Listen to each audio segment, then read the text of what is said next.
In today's video, we tested 5 different games. We tested some older titles, we tested some newer titles, we tested some titles that ain't so optimized. We're going to see how the RX 588 gig cord holds up to gaming here in 2022. There is timestamps in the description below. You can jump to any part of the video you like to. Some other links down that may interest you. Don't forget the all fun YouTube stuff on your way down that description box. We're going to be running down through the components to make up today's test bed. Then we're going to run down through the games that I went through and what kind of performance I got out of this video cord. Then at the end, I'll come up with a conclusion and let you know if I think you ought to invest in one of these video cords here in 2022. So without wasting a lot more of your time, let's flip you over. We'll run down through the components to make up today's system. As far as the components to make up today's test bed, we got the CPU as the Ryzen 2400G. We have the Gigabyte B450M DS3H motherboard. We have G-Secure Ripjaws 5 series 16 gigabit, two 8 gigabit sticks. Goes up to 3200 megahertz. For today's testing, with my 2400G, I can't get it up past 2933, so that's what the RAM was overclocked to. To keep the CPU cool, we have the Ergo Shadow Max CPU air cooler. For storage, we have a Silicon Power Ace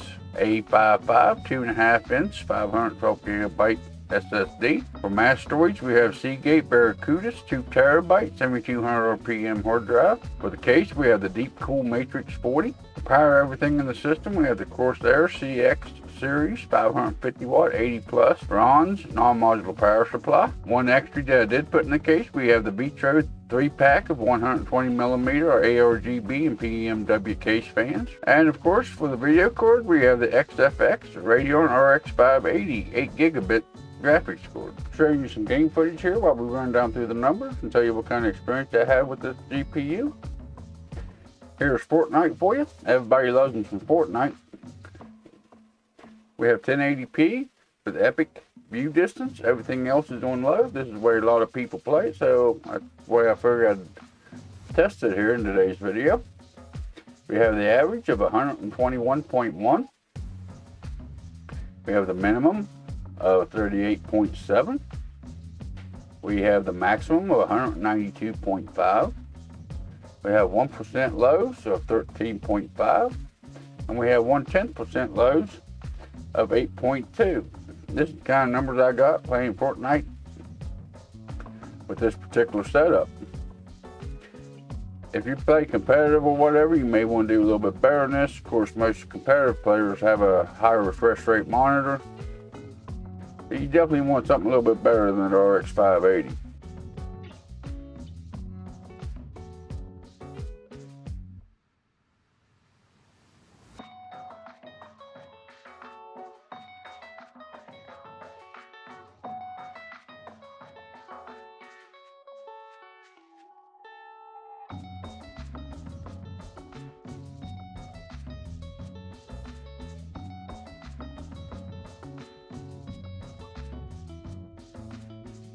Alright guys, next we have everybody's favorite, or a lot of people's favorite anyways. This is Apex Legends. For some reason when I ran this, I tried 7 or 8 different times and I could not get the frame cap to unlock from 60 frames per second. And this is just in the training area here. I didn't want to mess up anybody's matches because I know a lot of people take this game very serious. I didn't want anybody to get too mad at me. But at 1080p medium, we got pretty well locked to 60 frames per second. The average was 59.9. The minimum was 59.4. The max was 59.9. The 1% lows was 59.4. And the 1/10% low was 58.9. I try to find the settings when I do these kind of tests to get to where people can get 60 frames per second on the games. If I knocked it up to high, we wasn't getting the locked 60 frames per second. So that's why I'm showing you footage of the medium setting runs. I don't know, leave in the comments below if you think I should have showed you some footage and gave you the numbers on the high settings instead of the medium settings. Let me know how bad of a benchmarker I actually am here on the channel.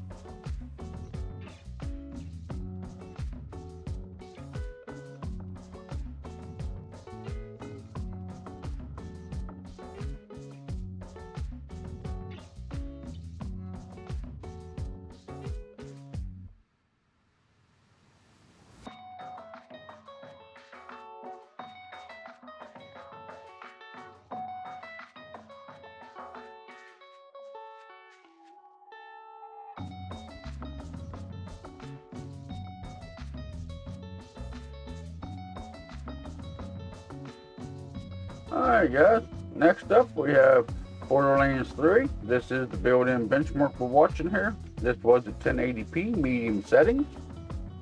For the average, we got 65.2. For the minimum, we have the 47.3. We have the maximum of 83. We have the 1% lows at 43.2. And the 1/10% low, we have a 13. I put this game in, it's a little bit older, but it is a pretty unoptimized game. That's why I decided to run this one. So I thought it was a pretty good test of how the RX 580 actually compares in here in 2022. But with these frame rates that you got on 1080p medium, this is a single player solo type game. So you really don't need the high refresh rates.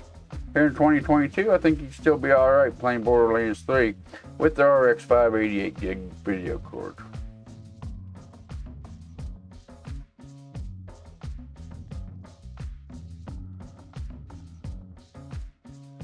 Alright guys, here we are with the more popular and newer game out. This is Elden Ring. I couldn't get this to be a 60 frames per second lock. I didn't want to drop it below 720p either. So 720p low, we have an average of 49.7. We have a minimum of 41.4. And we have a max of 60.2. We have 1% low of 35.4. And we have 1/10% low of 22.4. And again, this is a solo player game. It all depends on how you feel. But being a solo player game, you really ain't, to me, you really don't need the real high refresh rates. But you can still at least enjoy some of these new AAA titles, even in this video card in 2022. But that is the numbers that I got for Elden Ring on this video card.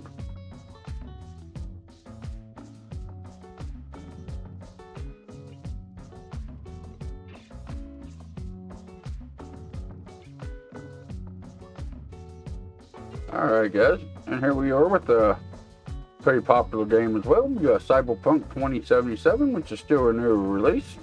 We were running a 720p medium settings for this game. We had the average of 59.6. We have a minimum of 34.6. We have the maximum of 92.8. We have the 1% low of 29.5. And the 1/10% low is 25.3. So even a game like Cyberpunk 2077 and Elden Ring, you can still enjoy it 720p on this video card here in 2022. I added this one in, and I added Elden Ring in because they were pretty new releases that I have available to me. And they're both pretty demanding on a video card. But let me get reset up here, and I'll come up with the conclusion to the video for you. Alright guys, here's the picture of the chart that I put together for today's benchmarking. If you didn't catch the numbers, if you just want a recap of the numbers, you're more than welcome to pause the video at this point and actually study these numbers if you'd like to. So this is the beginning of June 2022 when this video is coming out. As you can see on the screen here, the new price for this graphics card, which is just completely bonkers to me, is still going for about $720. Everybody knows GPU prices starting to fall. They're going to continue to fall. So let's flip over here and we'll see what they're going for here on eBay. As you can see here on the end of May here, we got them going for about 165. We got them going for about 175. We got one going for 200. We got one going for 180. We got a brand new one here going for 331. We got a pre-owned one going for about 150. We got a pre-owned one that sold for 286.02. Someone's out of their mind. We have one that went for 160. There's a brand new one going for 370. Here's a pre-owned one going for 190. Alright, so by looking at them prices and the performance that I got out of the numbers I got in today's video for the 5 games I tested, I don't think it's a real good bargain to get this card. I picked my particular one up on the used market back in 2019 I think.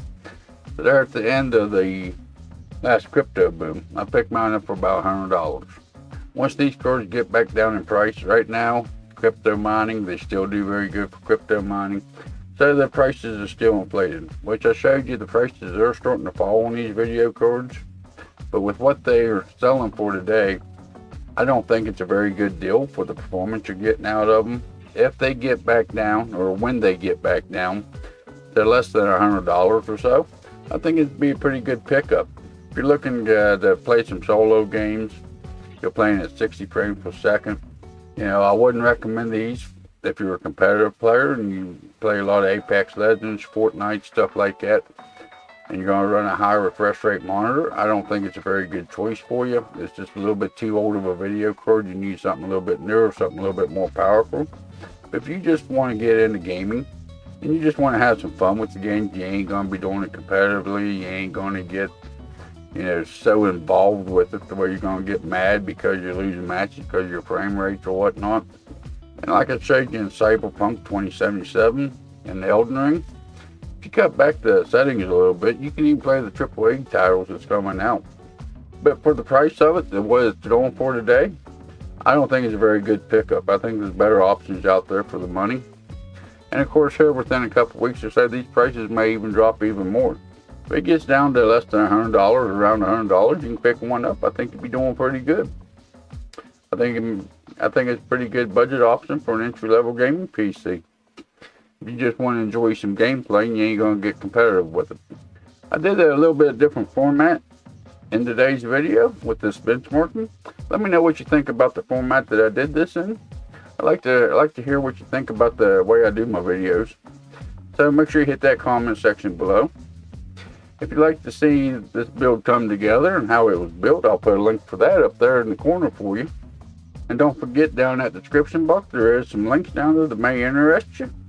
Don't forget to do all that fun YouTube stuff on your way down that description box. You all have a good day, and I'll see you in the next video or live stream.